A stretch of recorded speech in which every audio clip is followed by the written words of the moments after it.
It's all-pro tight end Rob Gronkowski. And nothing fuels my patented Gronk spike like all-natural Alberto beef jerky.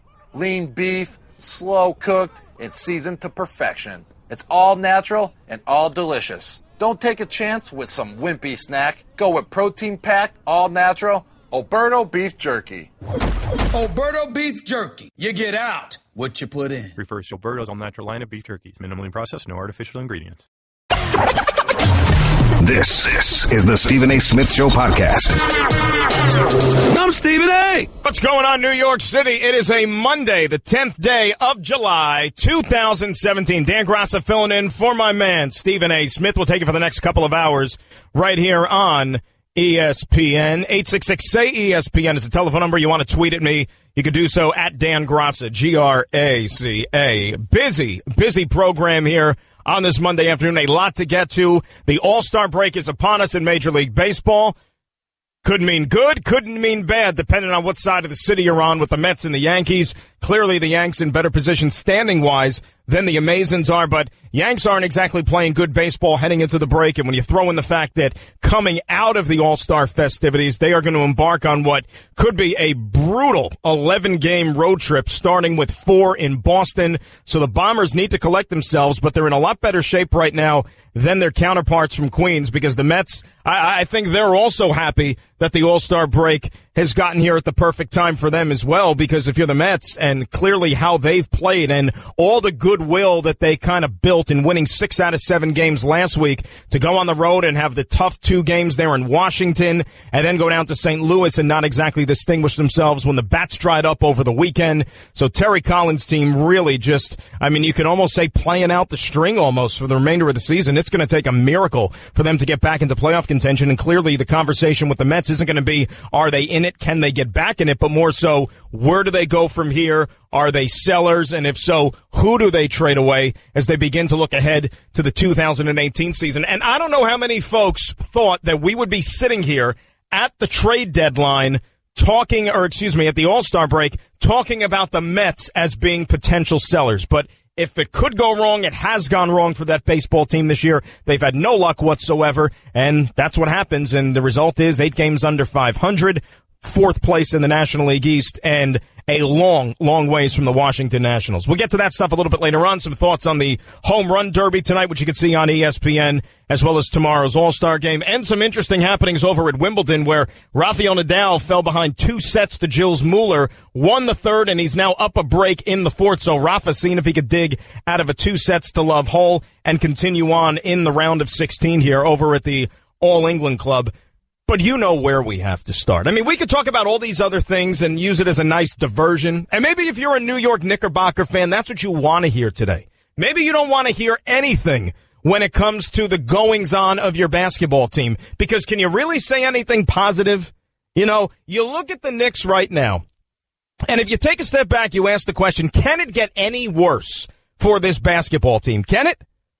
And then what happens in the last 24 hours, you say to yourself, I don't even know if it can. I really don't know if it could. Now, let's go back a little bit. Before we get into David Griffin and what went wrong and who screwed up, let's get into last week's soap opera.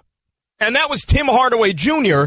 getting $71 million as a restricted free agent from your basketball team. Now, Tim Hardaway Jr., nice player, but he's not going to be confused with Michael Jordan anytime soon. Hell, he's not even going to be confused with his father anytime soon, which is amazing to me that his father's not in the Hall of Fame. I didn't even know he wasn't in the Hall of Fame, but when I saw that over the weekend, I said, how is Tim Hardaway Sr. not even in the Hall of Fame? But that's another story for another time. I was on these airways, myself and Willie Colon, and I actually defended the Tim Hardaway move.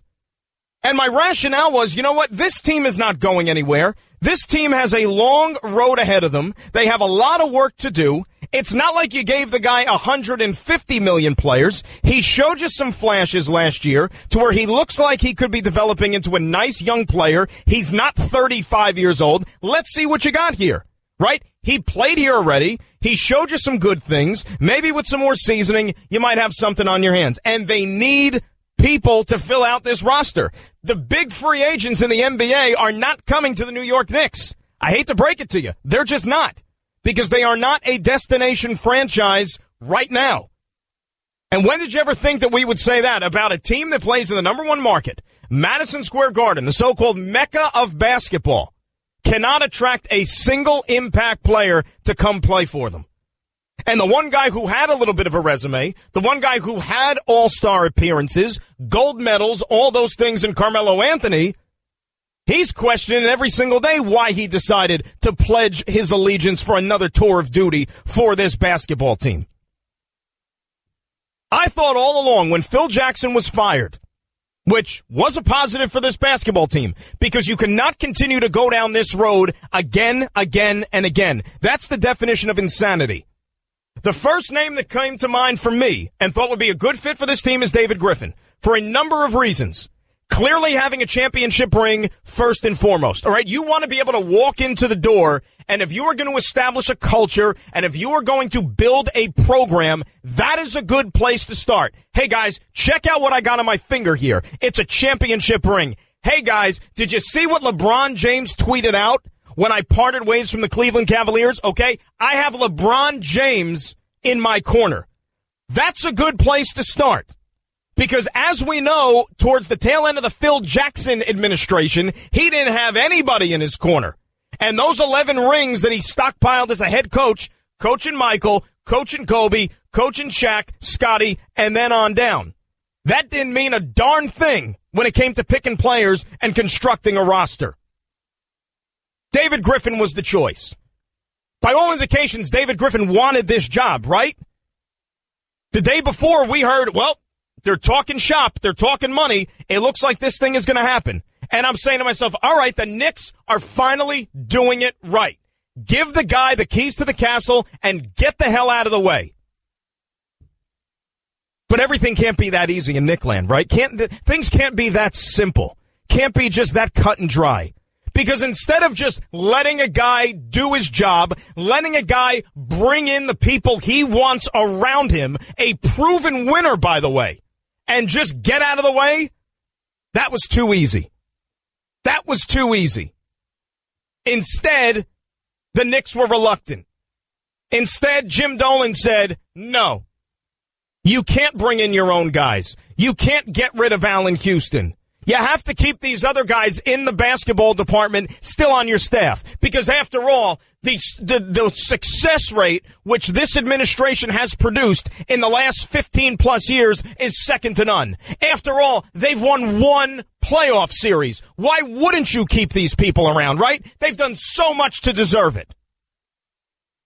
Tim Hardaway Jr. is having a press conference in less than an hour, by the way. Steve Mills isn't going to be there. Steve Mills was the guy, while holding down the job, decided to pledge $71 million to Tim Hardaway. You would think that he would be on the scene to be able to justify, for those that don't understand the reasoning, why he decided to give him $71 million. But Steve Mills doesn't have to go to the press conference. And you know what? Maybe all the reports are true. And maybe we are just steaming towards Steve Mills becoming the guy in charge. We hear that he's jockeying for position. He wants the gig. Maybe that is going to happen because he's got one aspect of the job down already. And you know what that is? You don't have to show up. You don't have to be accountable. You don't have to talk to the media. All things that Phil Jackson was able to get away with for the last 3 years. Right? He fits right in. He's already adapting so well to the job. Unbelievable. If you run the New York Knicks, you get to hide from the media. You're not forced to have to explain to fans why you do such things. And good for David Griffin. You know, David Griffin's going to get a job somewhere else in the NBA. David Griffin already is successful enough to where he can go to some other program that respects him, that's going to allow him to do things the way he wants them to. After all, he did win a championship, and you could say that that was all LeBron, but please, he still had to make other decisions, like fleecing the Knicks, by the way, in a couple of moves. And you have confidence in this team moving forward, right? You have confidence in the people in charge moving forward now for this basketball team? How can you? You had a guy come in here who wanted the job, okay? Whatever negative publicity and negative PR has shrouded this franchise over the last several weeks, months, years, you name it. David Griffin said, you know what? I like a challenge. It's New York. If you can make it there, you can make it anywhere. He goes in with a championship ring. And what does he hear? Well, we'd love to have you, but we want you to work with the guys that we already have in town. Because after all, we've won one playoff series in the last 17 years. Seems about right. One championship versus one playoff series ring. Let that one sink in. And if James Dolan was so steadfast about keeping Allen Houston around, why don't you just make Allen Houston the general manager? Tell Allen Houston, you know what? Come back from Westchester, forget about running that team, and how about you run the New York Knicks? I mean, we could almost see that coming anyway, right? That's ultimately the conclusion that those two sides are going to work towards in the next coming years. And I even said it last week. If you're grooming Allen Houston for something, you know what? Give him a bigger role with this basketball team. Forget about Westchester. Steve Mills, let Steve Mills be the business guy. Let Steve Mills run Madison Square Garden Entertainment or whatever, which, by the way, he did a great job doing the first time around, which also included a sexual harassment suit on the company. Let's not forget that. David Griffin's not a first-timer like Chauncey Billups. Okay? A guy who played the game, came in and, wanted to establish himself on the business side of things. And they weren't going to lowball him, or you were going to try to force these other people with more experience on him. Say, well, you're a first-time GM. You haven't done this thing that long, so we're going to keep these other guys around to help you out just until you get your feet wet and you get in the swing of things. David Griffin knows what the heck he's doing. David Griffin has seen the NBA Finals. He's had a team that's won championships. Nothing that can be said about the current guys right now in Madison Square Garden. And I don't know how many of you actually believe this. I don't know how many of you thought it was a distinct possibility that it could have happened, but you know what? There was at least a 1 or 2% chance that it may have come to fruition. But now with David Griffin out of the mix, you can kiss goodbye that 1 or 2% chance next summer of LeBron James coming to Broadway and maybe resurrecting the Knicks franchise, because they had the relationship. And if you follow the NBA, this game is about relationships. That's what it is. The players run the show, but you got to know people. So the dream of LeBron James ever wearing a Knick uniform has now gone out the window. Sad thing is, this could be a good job, right? This could work. And what you're seeing right now is that anybody with options, anybody with a track record, anybody that has the opportunity to kind of call his own shots, he's now going to go elsewhere. Because if you want to be employed by the New York Knicks, if you want to be the so-called guy in charge, you're not the guy in charge. They don't let you be in charge. You got to share the platform with several other people. Why? Because they're tight with the owner. They're tight with the guy in charge. And until that changes, the results on the scoreboard and in the standings aren't going to change either. You're listening to the Stephen A. Smith Show podcast. The Knicks, the topic of conversation, as you would expect. David Griffin out. Who the heck knows going to be in? I was thinking about this, after I heard the David Griffin news, and, the more and more you let it sink in. I mean, let's be honest, guys. In the last 10, 15 years, if you look at the high watermark of Knicks basketball, which was what? One playoff series victory. They won 50-plus games that 1 year under Mike Woodson. And they get to the second round, they lose to Indiana. I mean, they should almost erect a statue outside of Madison Square Garden of Donnie Walsh, right? People wanted to kick Donnie Walsh to the curb, couldn't. Think about what Donnie Walsh did. Getting this team out of salary cap hell, bringing them back to at least the playoffs and to respectability in the Eastern Conference. Wouldn't a Knicks fan right now sign up for respectability? Right? You'd cut your arm off for respectability. Think of how long and far away you are from that at this point. Let's hear from Knick Nation. 866-ESPN. We'll start it off with Michael in Long Island. You're first up. Michael, talk to me. How are you? Hey, how you doing? Good, Mike. What's up? So I am absolutely disgusted by the Knicks franchise, Knicks ownership, and everything else. I'm a loyal Knicks fan, as we normally are. And I'm an educated Knicks fan. I'm not an irrational, drinking Knicks fan, okay? My point was going to be Donnie Walsh, okay? My point was going to be we had a respectable direction that the franchise was heading. And the reason why Donnie Walsh left was he didn't want to give away the prospects, correct? Correct. Because if we brought in Carmelo Anthony, that was going to do everything that he built and everything that he cleared a complete disservice. So he left. So James Dolan got his way again. Okay, the Knicks franchise has turned into a soul-sucking black hole. And I got news for you. We're diehard Knicks fans. He's going to lose a fan base. I swear to God, I'm not going to watch games, buy tickets. I'm not even going to use the word Knick in my language anymore. It's just the worst franchise. It turns the best of people into the worst of people. If Tim Tebow played basketball, he would forsake all religion and lose all faith in God if he played for the Knicks. I'm telling you right now, he would be on the corner, homeless in the city, not knowing what to do with himself because it's a disgusting franchise, and it's despicable. And I love the Knicks.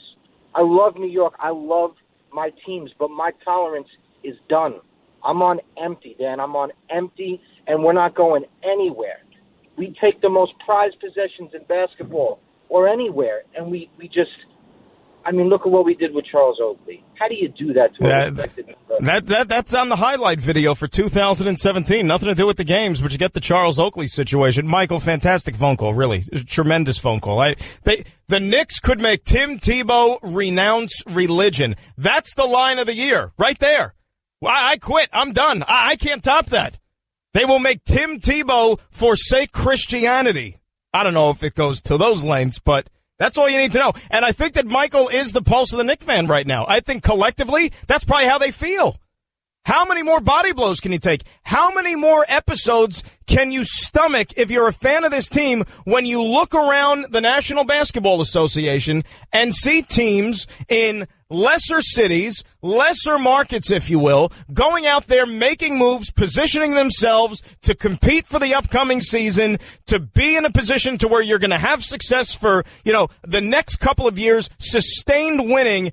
And yet here in the Knicks, it seems like are going backwards and backwards and backwards instead of the other direction, which is where their fans want to go. You can't make it up. 866-ESPN, the telephone number. Pete in Pearl River is up next. Pete, you're on ESPN Radio. How are you? Excellent. Thank you for taking the call. I guess my big thing is I totally agree. We're pretty much doomed for the next 3-4 years, and I agree that we have to get rid of everyone who's there. But I don't necessarily think David Griffin would have been the answer. I mean, you look at Shumpert, Tristan Thompson, J.R. Smith, Kevin Love. He's got a lot of bad contracts on Cleveland, and couldn't it be possible that the same thing would happen again right here in New York with some bad contracts? Well, Pete, let me ask you a question, though. When you say bad contracts, let's remember something. Those guys that he brought in, maybe with the exception of Love, were to be nothing more than supporting players. When you have LeBron James on your team, when you have Kyrie Irving on your team, you have to bring in some depth. And that's what those guys were more than anything else. And remember, Kevin Love was brought in not because, he couldn't wait to trade Andrew Wiggins or whatever young prospects Cleveland had underneath their roof. They brought in Kevin Love because when you have LeBron James, you're a win-now team. And Kevin Love was going to play a role more critical to this basketball team, or to that basketball team, rather, in the more immediate future than Wiggins was. There was probably going to be a learning curve from him. And by all accounts, Kevin Love justified that trade the year they won a championship. He did enough to help them get over the top. People forget how great he was in that Game 7 against Golden State, even defensively, rebounding the basketball. So I can't complain at all. You have to make moves given the situation and the circumstances involving your team. He probably would do things differently given the landscape of this team and the way it's made up. I agree, but this is truly probably the first time the Knicks are actually rebuilding the right way. And by right way, I mean draft picks, not necessarily the Hardaway acquisition. So don't you think it just doesn't matter who it is? It's really going to be more about patience. And I know we've needed patience forever, but again, this is the first time we're stockpiling some picks. We don't necessarily know what we have as a future, but if point guard works out, Porzingis works out, we should be in line for a great pick next year. That's 3 young picks, Melo possibly coming off the books, things like that. Can't we have a young core and then go out and sign those pieces in 2 to 3 years when instead of thinking win now? Well, I'll tell you this, though, Pete, and I thank you for the phone call. You mentioned Melo coming off the books. That's got to be the first step, in my opinion. I mean, aside from the fact, find somebody who's going to run this organization first and foremost. Take care of that, and then you go ahead and find a taker for Carmelo. Now, I understand their hands are tied to an extent because he's already let it be known, I'm only going to waive the no trade to go to either Cleveland or Houston, which then restricts the return that the Knicks could possibly get back. See, he's not doing them any favors. He's not. You might think he is because he's willing to waive the no trade clause, but the bottom line is if you are going to have specific destinations that he could go, then how are the Knicks possibly expected to get equal return for him? I mean, it's basically the same thing that Indiana suffered when they ended up trading away Paul George to Oklahoma City for virtually nothing, right? They got back, Victor Oladipo and $21 million a year on his contract, plus Sabonis. I mean, that's not fair return for a guy like Paul George, who's a proven all-star. But Paul George let the whole world know, or at least his agent did, that he's not re-signing with Indiana when his contract is up. Goes back to something I said in the first block of the show, guys. The players run the NBA. Guess what? You're in the middle of the Stephen A. Smith Show podcast. Damn it, I mean it! Remember, the Tim Hardaway Jr. press conference going to get underway at the top of the hour, introduced as the newest former Knick. $71 million richer. But, of course, no Steve Mills.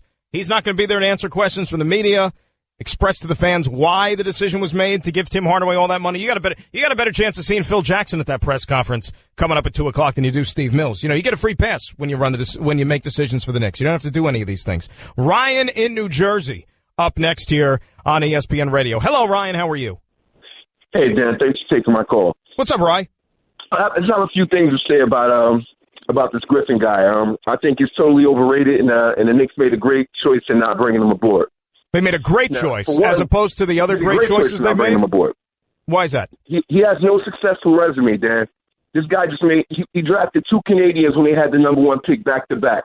One was a no-brainer, and Wiggins, of course, and Bennett, the other one of the worst number 1 picks since Kwame Brown, probably. Now let's go a little bit further. Mm-hmm. He hires one of the least respected, least experienced coaches in the history of the NBA to coach LeBron James and Kyrie Irving and Kevin Love. Mm-hmm. And any success he's ever had is on the back of LeBron James. LeBron James wouldn't have had a job last year if LeBron didn't come back to Miami. It's a no-brainer. He has no resume, and the Knicks made an excellent choice. So let me get this straight. 3 consecutive trips to the NBA Finals, winning one of them, beating a team that had won 73 games during the regular season. Like you said, hiring a guy in David Blatt, you don't want to give him credit for it, but should you give him any credit then for firing him and replacing him with another guy who had no coaching experience in Ty Lue to help him win a championship? All those things, though, to you don't count, as opposed to what is on the resume, then, of anybody who has patrolled through Madison Square Garden in an executive role in the last 15 years? Hey, I definitely hear you on that. You make a strong point there, Dan, but you have to – who was really the GM of the Cavs? It was not Griffin. It was LeBron James. He did the recruiting. He made sure – Well, let me ask you a question, though. Do you think that LeBron was the guy who fleeced the Knicks for Shumpert and J.R. Smith? Was that all LeBron? You think LeBron was working the phones and made that transaction? Yeah, but come on, they would have never come to Cleveland if it wasn't LeBron James. LeBron is he's the common denominator on all the success that they've had. But then let me ask you this though, Ryan: if you're gonna chalk everything up to LeBron James, and he was the secret ingredient and the magic formula and all these things, and the only reason why Cleveland got good, and it was all based on him, then look at the Knicks situation then for the last how many years, and then why hasn't anybody been tripping over themselves to come to New York to play with Carmelo Anthony, who also fashions himself as a superstar? Well, because the Knicks have a history of bad management, just like the Cavs do. But what's the one difference between the Knicks and the Cavs? An all-time great player. You have 2 horrible organizations, not manage well, don't draft very well, and the only difference is they have one of the greatest players of all time. Thanks for taking my call, Dan. Ryan, I appreciate the call. I'll disagree with you, though, on if you don't want to give David Griffin enough credit. Let's be honest with you. You know the only validation you need for me when you talk about David Griffin and when you talk about whether or not he's respected enough in league circles, if you're going to give credit to LeBron James for making that Cleveland organization go, and he being the lone factor as to why they won? Remember this tweet, June the 19th, 8:30 in the evening. If no one appreciated you, Griff, I did. And hopefully all the people of Cleveland. Thanks for what you did for the team for 3 years. We got us one. And then he had a picture of a trophy. If LeBron James gives you the backing, if LeBron James thinks you're okay, that's good enough for me. Because after all, this game is about relationships. I don't know how many times I have to keep saying it. So anybody, whether it was going to be LeBron or not, if David Griffin is sitting in the chair and he's running an organization and such all-star player is maybe thinking about the Knicks with David Griffin in charge, don't you think that a phone call is going to be placed or something either to LeBron James, through LeBron James, Mav Carter, anybody part of that organization, and then they're going to say, oh, yeah, absolutely, Griff is cool. He'll do right by you. Play for him any day of the week. You think Steve Mills is getting the letter of recommendation or the seal of approval from LeBron or anybody else in NBA circles? Really? Steve Mills? And that's where this is headed, guys. Let's be honest. All right? He's already jockeying for the job. It's only a matter of time before the Knicks might be next week. When I'm on vacation lying on the beach someplace and I'm going to see on my phone, oh, hey, Steve Mills named the man in charge officially for the New York Knicks. That going to make you feel good? Is it? Peter and Wantagh up next. Peter, good afternoon. You're on ESPN Radio. How are you? Dan, what's up, man? What's up, I just Pete? want to say, as a Knicks fan, I wake up every day and I wonder what we're going to do to justify being the laughing stock of the league. It's ridiculous. My question is, why does Jim Dolan not learn from what he's done with the New York Rangers and just hand over? Why does it have to be about his people? Why do his people have to be in place? And why do he have such a strong grip on these people and won't let them go and won't let the right people run the organization the right way? It's so frustrating. Well, here's the thing. If you remember what turned the Rangers around all those years ago, the best thing that ever happened to them was that lockout back in 2005, right? Because it allowed the Rangers to sit back, not spend crazy money, go after a bunch of free agents, and, you know, always just have the glitzy and the glamour type stars on this hockey team. They had to play by a set of rules. Let Glenn Sather do his job, and then they became a consistent winner here for the last decade plus. The Knicks situation, look, last week when we were doing shows all week with Willie Colon, I defended Jim Dolan. I did. I thought that he was at least trying to give the organization all that he could in terms of putting a winner on the court. Remember, he spared no expense money-wise. He allowed them to go out and chase free agents, including giving Tim Hardaway $71 million. But all this behind-the-scenes jockeying stuff where you won't allow a guy to come in, a guy with a proven track record who's won a championship, and not allow him to bring in the people that he wants because of Allen Houston? Is Allen Houston going to play shooting guard? I mean, if you like Allen Houston that much, make him the damn GM. Absolutely. Couldn't agree with you more, man. I just thank you for echoing the sentiment of all of us Knicks fans out here. It's very frustrating, and I hope you have a great day, man. Peter, Take same care. to you. I appreciate the call. I mean, guys, it's kind of obvious, right? If Jim Dolan loves Allen Houston to the extent that he does, make him the general manager. Pick up the phone, send the car up to Westchester, and say, Allen, forget about the Westchester Knicks. Come and run the big club. You can do it. Heck, you can't do any worse than some of the other guys that we had in place. I could do better than Phil Jackson did over the last 3 years. By accident. And believe me, I'm great. I can learn how to sleep on the job as good as anybody. I could take games off and not have to travel and not have to go scout opponents. I'll even do it for half the $12 million a year. I'll cut you. How about this? I'll cut you a deal. How about I'll do it for $3 million a year and maybe you give me a car service to and fro. What do you say? Chris in New Jersey up next. Chris, you're on ESPN Radio. How are you? Hey, how you doing? I've been listening, and I think the biggest two things. The biggest problem with a lot of these Knicks fans, they're delusional about what we have. Why would any decent general manager want to come and work for the Knicks and have no autonomy? That's like hiring a CEO at a company and saying, no, you don't have any right to hire anybody. You don't have any right to do this. You don't have any right to do that. We're going to control everything. And by the way, we've been losing money. We've been failing all these years. Who wants to put their reputation on the line to come work with us with all the problems that we have? Secondly, the Knicks don't want a GM with experience because they know this is it. Okay, they know that if they get a GM with experience and they find out this GM has no autonomy, no power, there's no fall guy. The Knicks want a fall guy. They want somebody to blame. They want to control things, take credit when things go well, And then when things go bad, they want a fall guy. They want somebody to say, oh, it's Phil Jackson. It's this one. It's that one. That's to blame. That's the problem. The fans are the problem because we're not as smart as we think. We think we're smarter than what we are.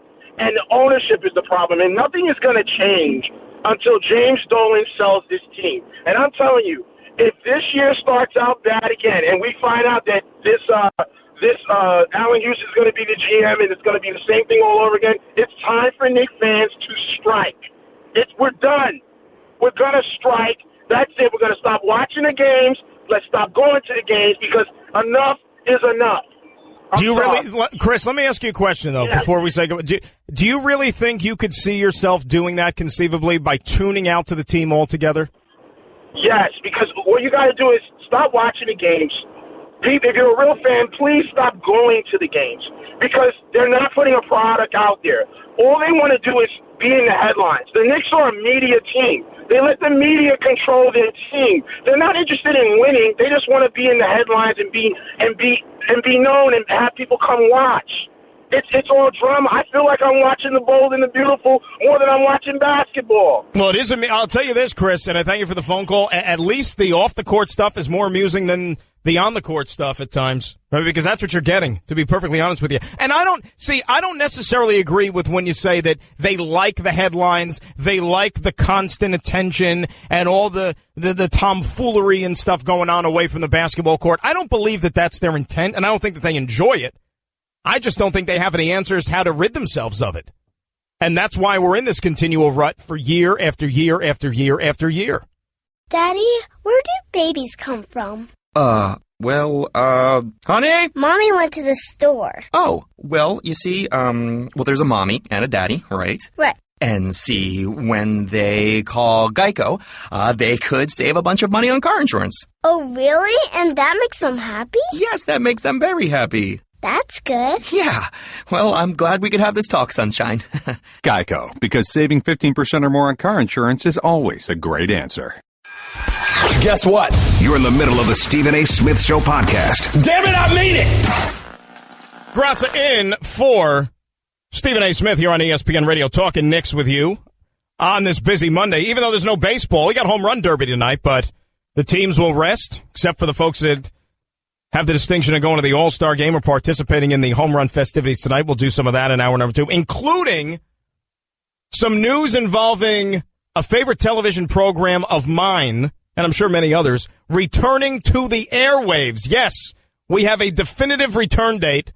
I'll tell you what that is coming up as well before we get out of Dodge. Right now, though, talking Knicks, and we'll keep the conversation going with Bobby in Harlem. Bob, talk to me. You're on ESPN Radio. How are you? Yes, good afternoon, sir. I'm doing great. Thanks for taking my call. I just have a quick question because the Knicks fans, I'm a Knicks fan for life, so we've been very disappointed for years to come. And all we want is just a sign of hope, a sign that says this is where the future is turning. Where do you think that starts with? The players, management? Because we've had a revolving door of all of the above. We've had a revolving door of managers, a revolving door of players. So where do we look to? Do we look to management? Is David Griffin the answer? Or what is the answer? Because that's what we need. I think David Griffin would have been a good answer and a good step to the solution, but that's not going to be the case. So I don't know where they go from here. And the problem with this now, Bobby, and this is a legitimate question that needs to be answered here, okay? If a guy like David Griffin passes up the job because Jim Dolan won't allow him to bring in the people that he wants to work with or he feels that he needs to be successful, and he has to keep other guys that are part of the organization and we're part of the organization, keep them around, what other executive who has options, who has a resume, who has spent a long time in the league honing his craft and has done some good things in the NBA, you tell me what guy is taking this job?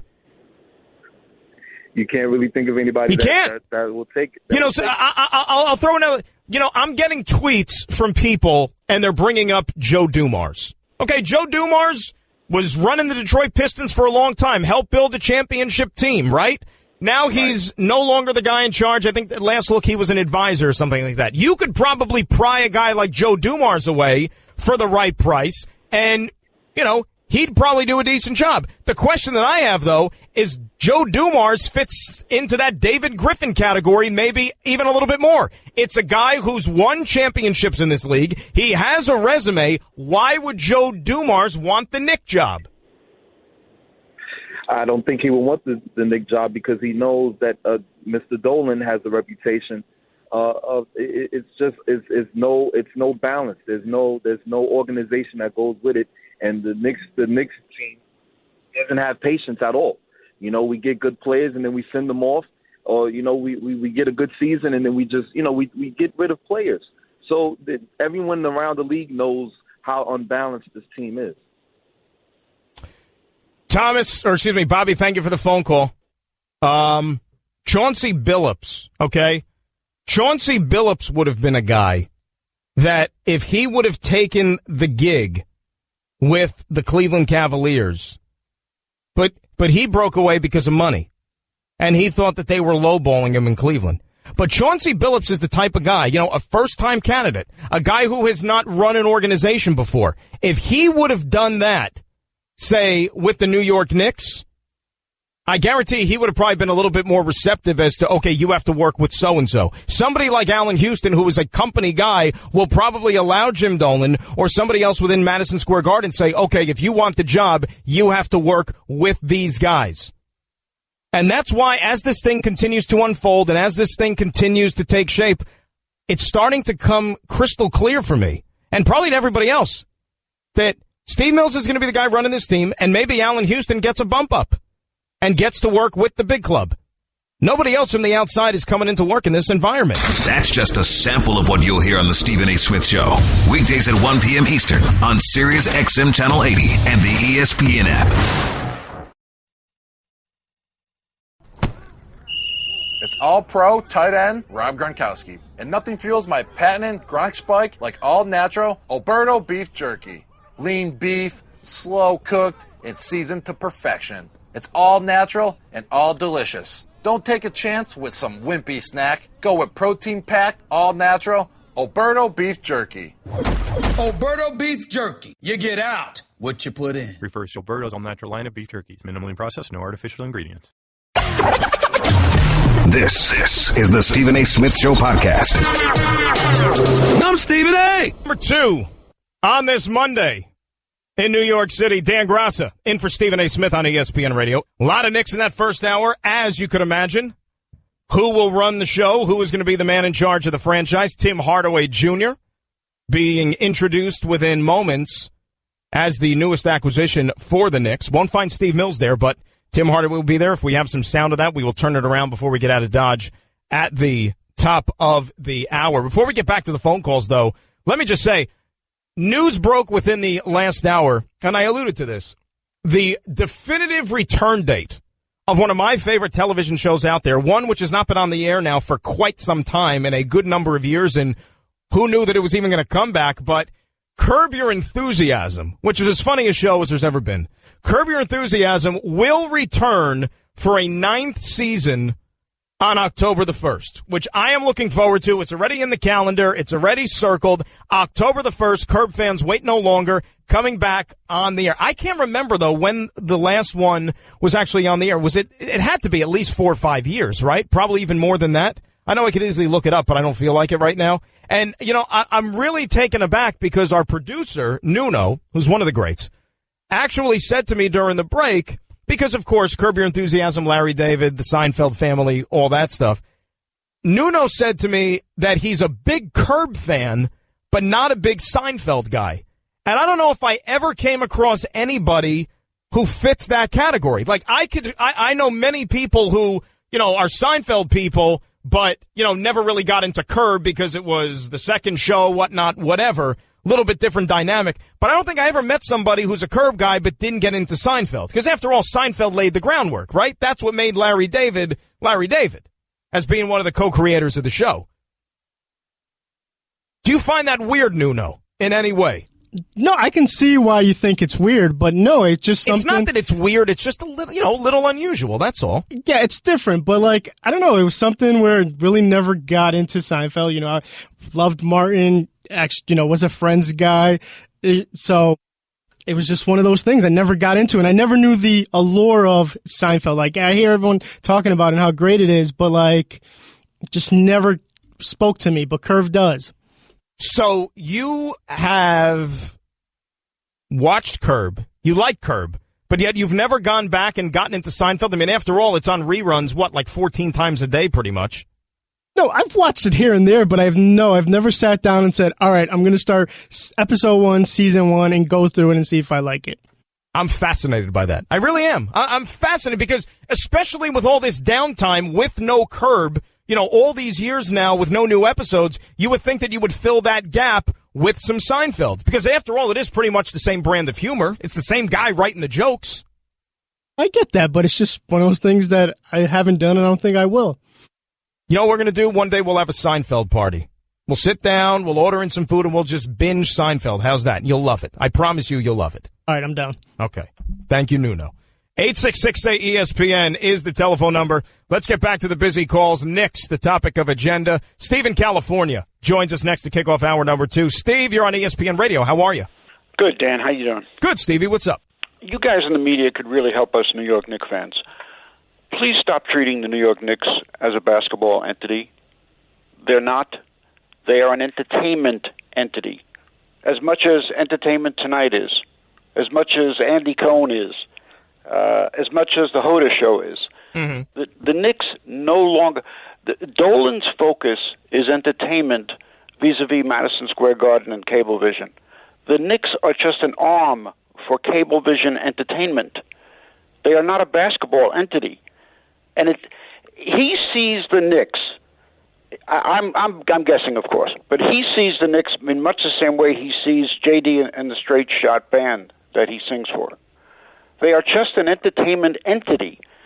And I think basketball people are beginning to see that and are looking to stay away from the Knicks or at least be able to negotiate terms very favorable to them if they're going to coach, general manage the Knicks organization. But you guys in the media, you could really help us if you stop treating them like they are a basketball team. Well, I don't know if we necessarily treat them that way, Steve. I mean, it's not anything that I can necessarily say or anybody else or write or whatnot. I mean, the facts are the facts. And everything that you just said is spot on. I mean, and the fact is that this basketball team, for the better part of this century, has been one colossal disappointment. And it's been year after year after year of disappointment on the court, off the court, in the stands, as we found out this year with some of the former great players who have ever worn a Knicks uniform. It's just something always goes wrong. Now, you know what? There have been other franchises that followed those same fates, unfortunately. I mean, think of how long the New York Jets were a laughingstock, right? No, yes.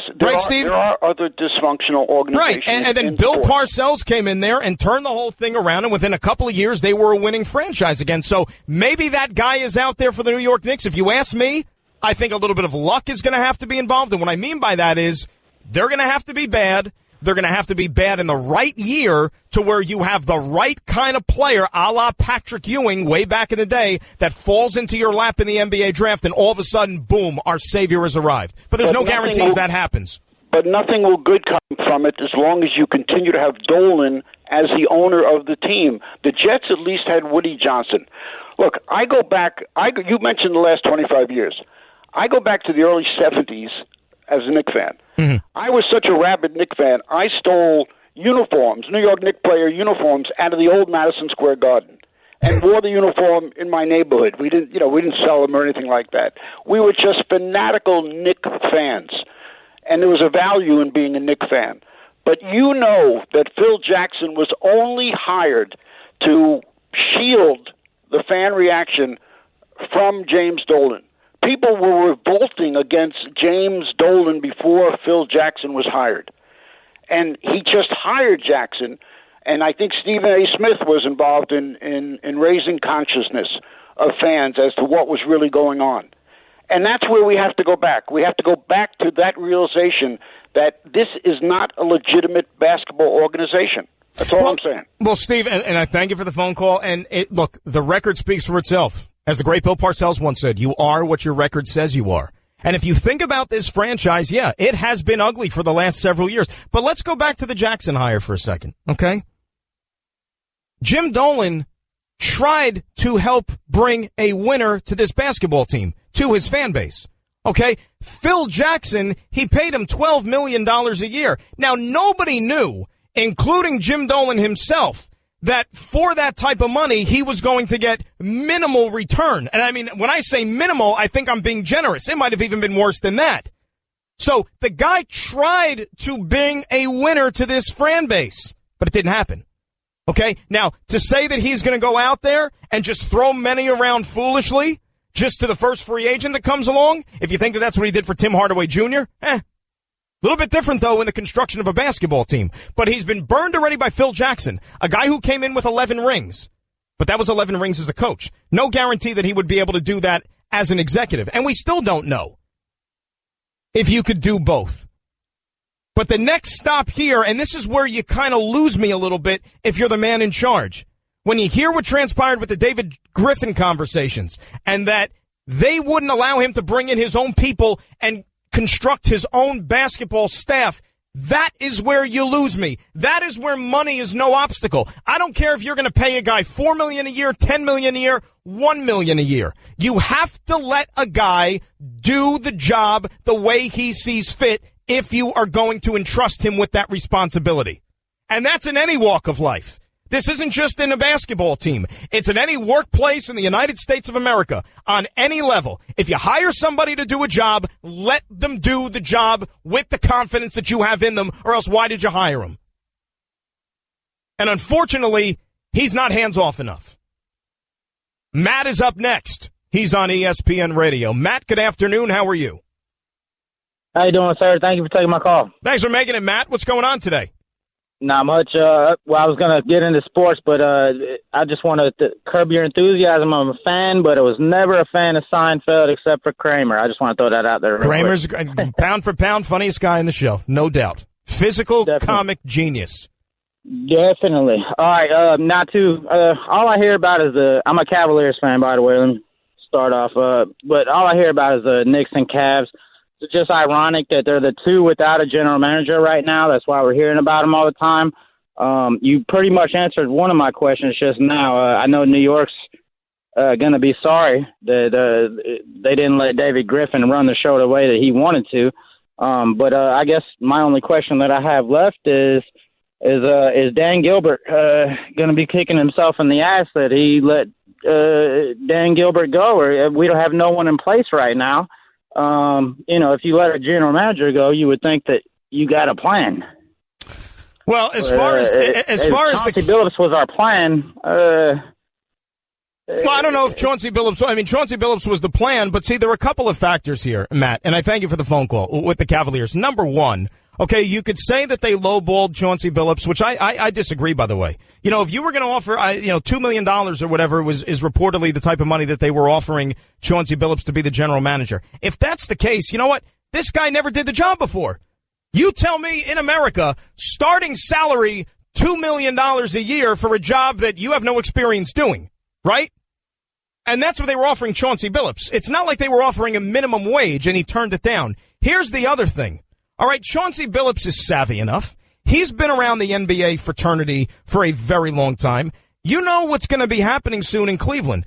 All the things that I'm hearing and every indication that I get up until this time is that after next season, LeBron is indeed going to up and leave to go to another franchise, likely someplace on the West Coast. The relationship between him and Dan Gilbert is not a good one. They ousted David Griffin, a guy that he was close to, which also did not make him happy.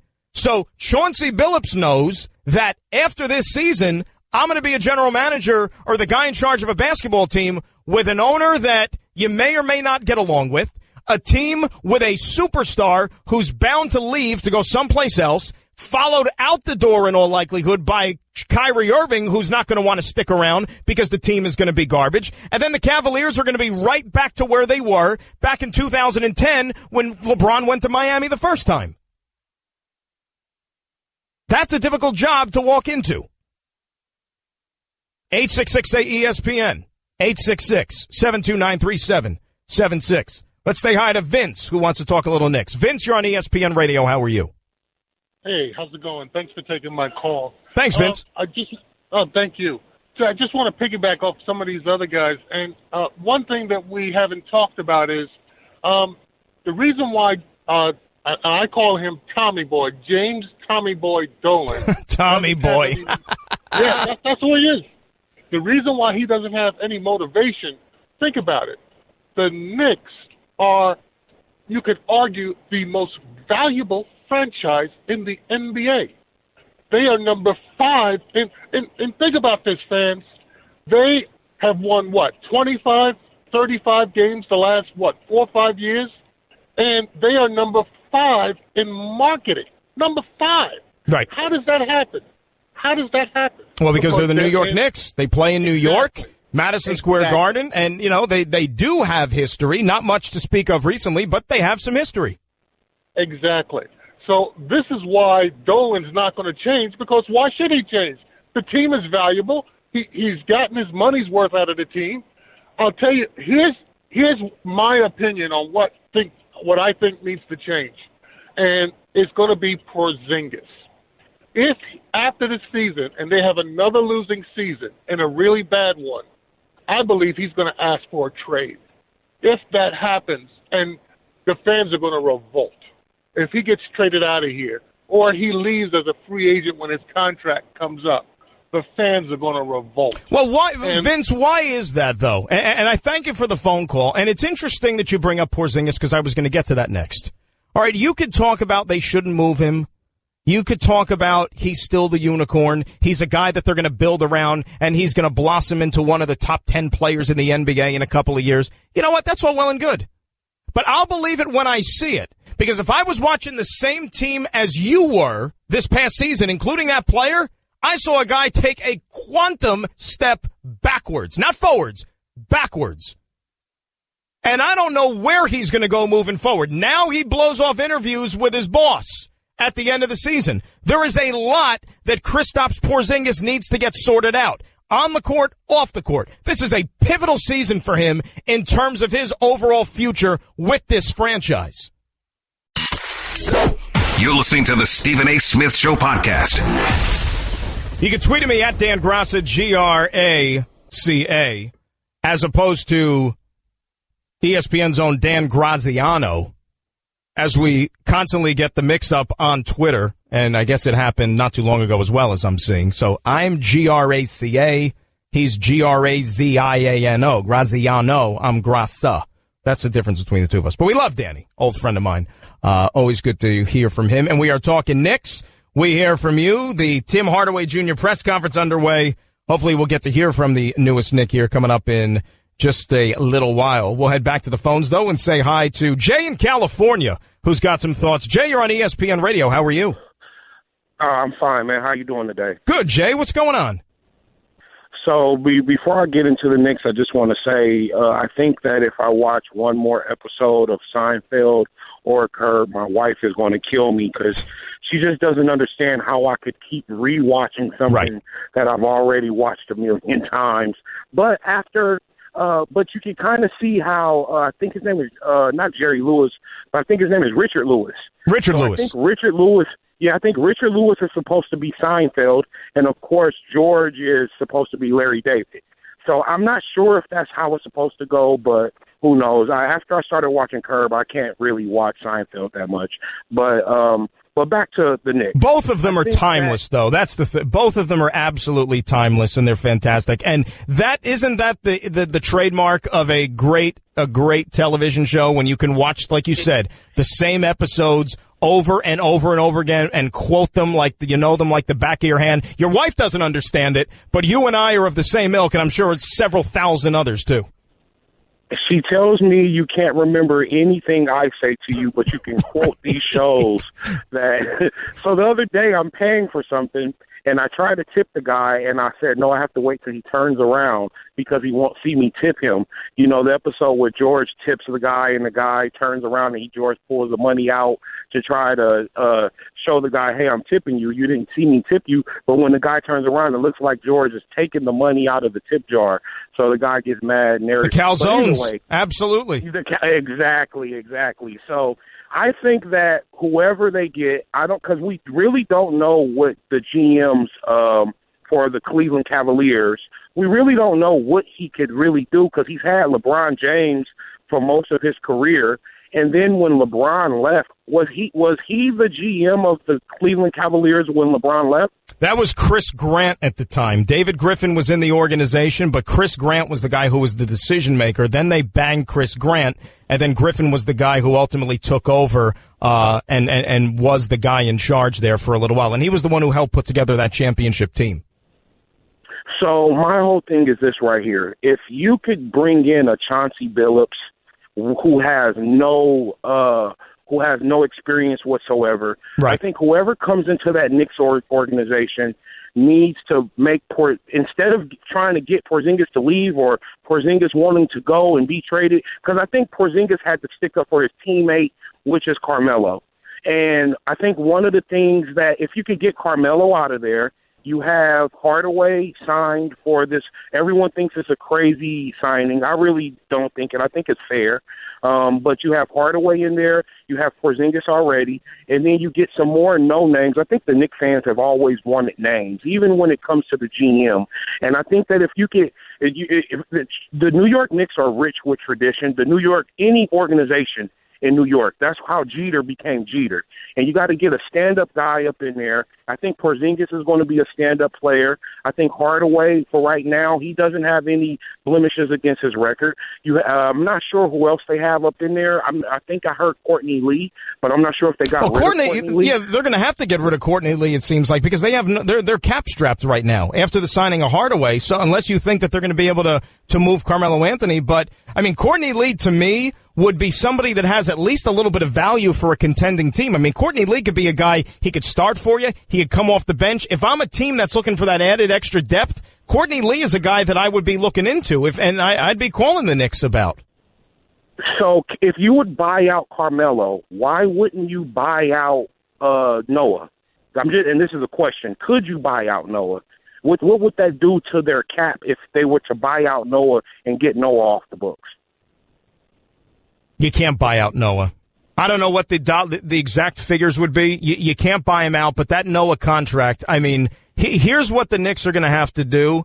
If they make, like, for instance, if Phil Jackson, and this might not happen now, Jay, and I thank you for the phone call, my friend, but if Phil was still in charge, and remember how he was allegedly shopping Kristaps Porzingis leading up to the draft? If you recall the trade the Nets made with the Lakers, where they traded away Brook Lopez and they got back Timothy Mozgov and D'Angelo Russell, it's not that the Nets wanted Mozgov. It was that he, just last summer, signed a ridiculous contract from the Lakers, which was one of the many reasons why Mitch Kupchak was shown the door out there. But if the Lakers wanted to move the contract, they were going to also have to kick in something of value and something that maybe could turn into something prosperous for you, and that turned out to be D'Angelo Russell, a guy who a couple of years into the league, but, still has upside. So you have to attach a chip to a crazy contract if you want to move it. And that's the only hope the Knicks have of getting rid of a guy like Noah, unless he makes some miraculous recovery and he could turn back the clock, 5-6 years, which I have my doubts that it will ever happen. If they attach Noah to Porzingis, and I'm not saying they're going to, but it would take almost something like that, a guy who has upside, a guy who has value, and then you tack on the bad contract with it if you want to get it off your books. Any way you slice it, they're in bad shape right now.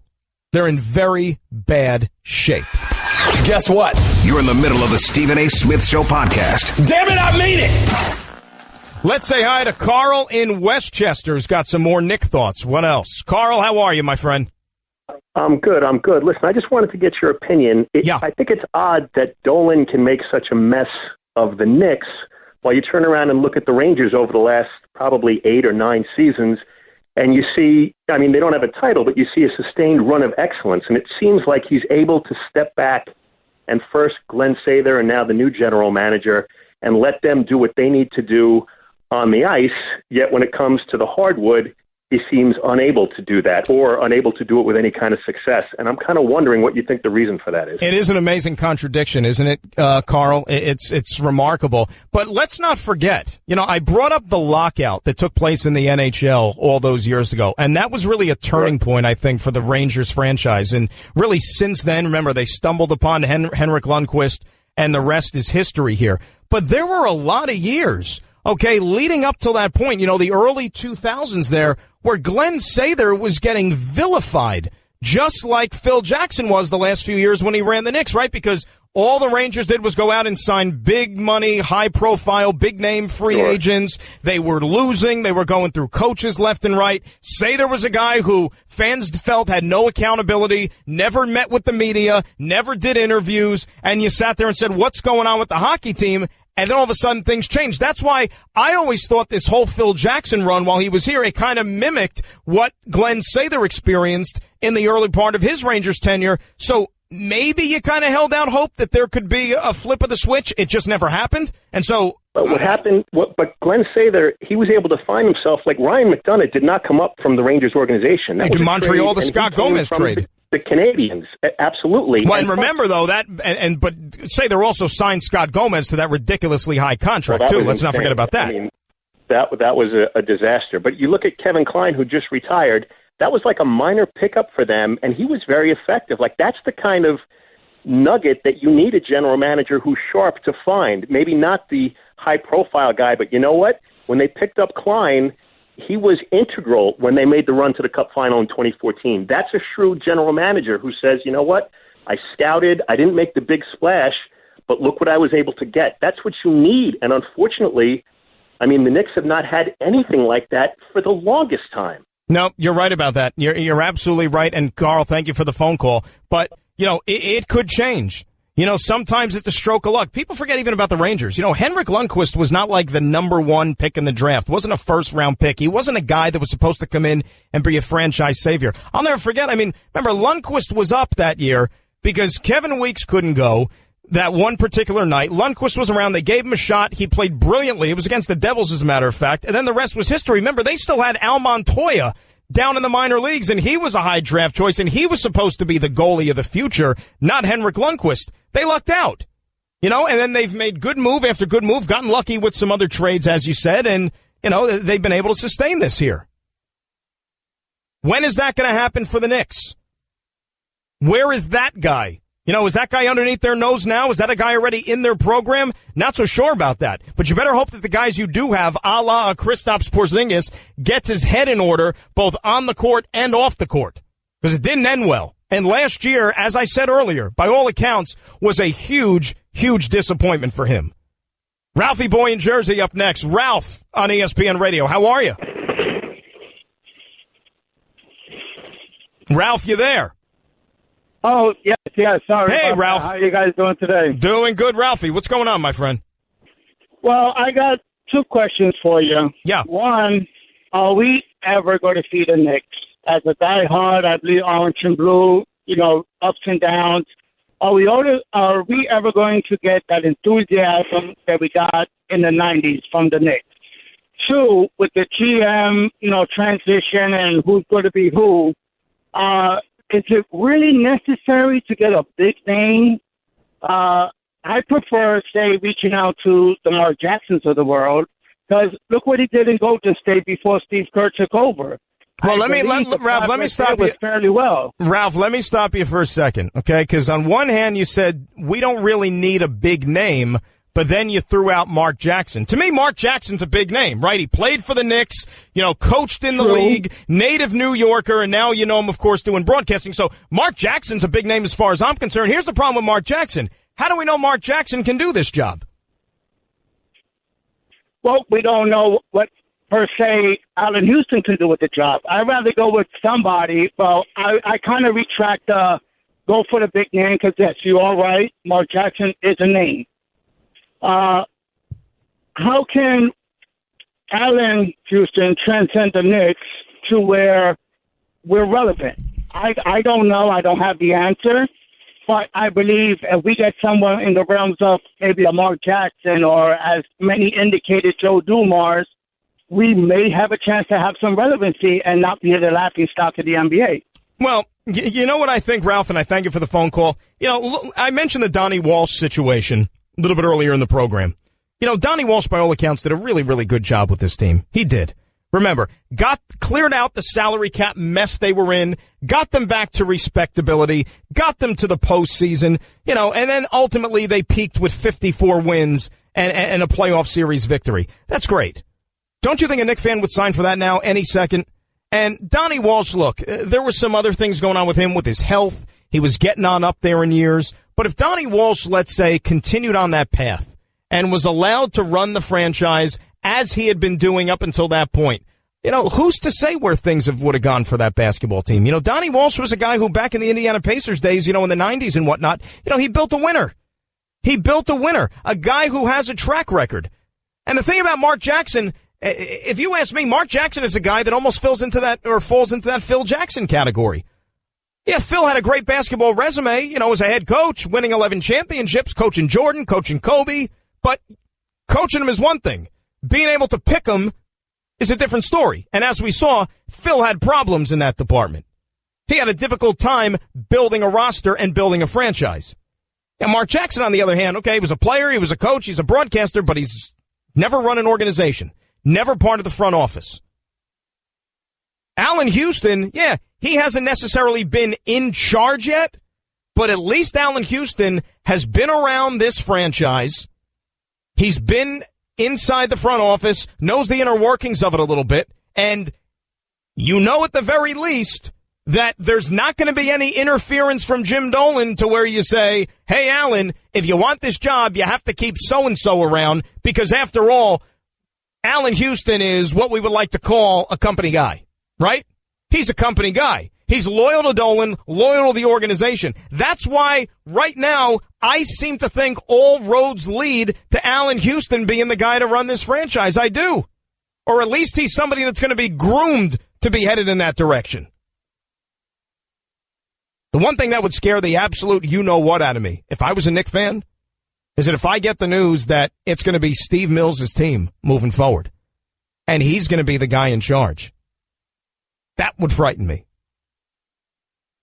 Because eventually, if you think that David Blatt was a disaster with the Cavaliers or who was ill-equipped to run the Cavaliers, which I think he got a raw deal, let's be honest. Steve Mills, David Blatt, old buddies from their days in Princeton when they used to share a backcourt together as players. So if the Jeff Hornacek time runs out, don't think for a second that maybe David Blatt's name is not going to be on speed dial there for Steve Mills. But we are getting way, way ahead of ourselves when it comes to that stuff. 866-ESPN, 866-729-3776. We come back. I want to get into the baseball situation a little bit. Where the Yankees, where the Mets stand right now, where they go from here, and is there anything to salvage if you're a Met fan? And if you're a Yankee fan, do you believe that they could see this thing through, and is it worth going out and making moves and trying to get to the postseason? Daddy, where do babies come from? Honey?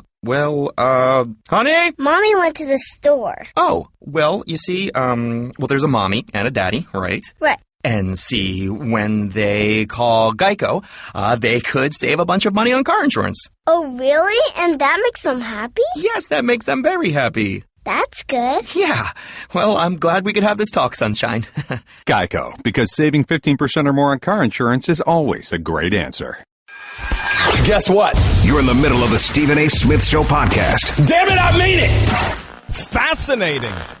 Fascinating, action-packed, heart-stomping action going on at the All England Club at Wimbledon. A spot in the quarterfinals on the line. Rafael Nadal, who was considered one of the favorites to win this trophy, you know, coming off the French Open win, playing, you know, turn back the clock tennis this season, along with his counterpart Roger Federer, in a two sets to love hole against Gilles Muller, fought back, and they are now in the fifth set, where they're on serve, but Nadal will be serving down 9-10. Remember, Wimbledon, they don't have a fifth set tiebreak. So you could play for days and days and days until you get a winner, like that famous John Isner-Nicholas Mahou match a couple of years ago where they were 70-68 in the fifth set. And Nadal faced a couple of match points earlier in the fifth set and was able to wiggle his way out of it. So this is just a fantastic battle, and they're not on center court, so there's no roof, no lights, and, you know, it's almost 8 o'clock over in London. They might get another hour or so of daylight before they're able to call this thing off. We'll see if we get a winner or not, but trip to the quarterfinals at stake. And Djokovic, who was supposed to play on court one after Nadal, he's still waiting around, seeing if he can get on the court today. And, of course, the daylight's a factor. I don't know why they don't move him to center court where you have the roof, you have the lights. I just don't understand it. Federer wins easily today, earlier against Dimitrov, so he's into the quarterfinals. And Roger will have a rematch from his Wimbledon exit a year ago when he lost in 5 sets in the semis to the Canadian Milos Raonic. Raonic beats Sasha Zverev. So it'll be a Federer-Raonic rematch with a trip to the semis at stake coming up on Wednesday. So, it's, like I said, turn back the clock at the All England Club. We'll keep you posted if we get a winner here in the Nadal match before we say goodbye. As far as the baseball is concerned, and we'll start with the Yankees here, right? They're in better shape, and their obviously outlook is looking a little bit better than the Mets are at this All-Star break. They're sitting there 45-41. Have they played bad baseball the last 20, 25 games? Yes, absolutely. Have they struggled? For sure. Has their pitching staff been up to par? Absolutely not. You know, have some of the good success stories they had earlier in the season, have they kind of dipped a little bit? Yes. Have they been dealing with injuries? All the above, for sure.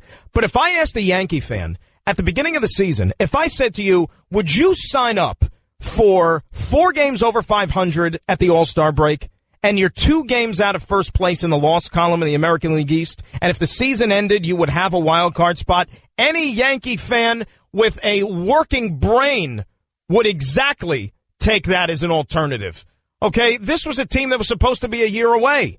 This was supposed to be a season where you would integrate some of these young players. Maybe you get a couple of these other young call-ups, and we thought it was going to be Gleyber Torres, but he suffered the injury, so he's not going to be part of the mix. But the Clint Fraziers, who's already come up and provided some nice energy, already has shown you the ability to hit the long ball.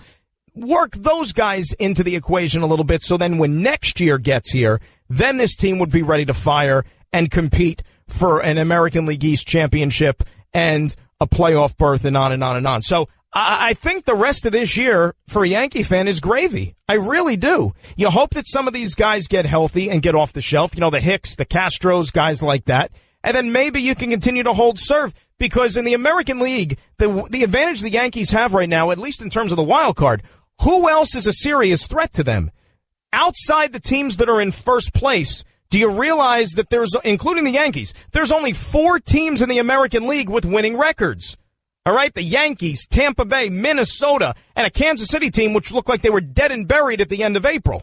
So the Yanks are still really in good shape, and if they could somehow steal a wild card this year where it might be only one and done and a quick exit from the playoffs, you take that. This is very much already a successful season if you're a Yankee fan. But they got a brutal start to the second half of the season, an 11-game road trip, 4 in Boston, 3 in Minnesota, 4 in Seattle. Going to go a long way towards determining what kind of second half they're going to have. As far as the Mets go, I wish I could paint a rosier picture for you, but nobody in their right mind thought that this team would be 8 under and in 4th place at the break. It's been injuries. It's been bad play from the guys who have been part of the mix. Just an awful season. Question becomes now, are they sellers and who they sell? Because this season you can pretty much forget about the way the National League landscape is constructed right now. Want to thank Kat and Nuno back in the shop. Want to thank you guys for listening. We'll do it again tomorrow from 1 to 3 right here in for Stephen A. Smith. You can catch me later tonight on SNY at 5:30. Little loudmouths for you. Hope you enjoy your Monday, folks. It's Dan Graca saying so long on ESPN Radio. That's just a sample of what you'll hear on the Stephen A. Smith Show. Weekdays at 1 p.m. Eastern on Sirius XM Channel 80 and the ESPN app.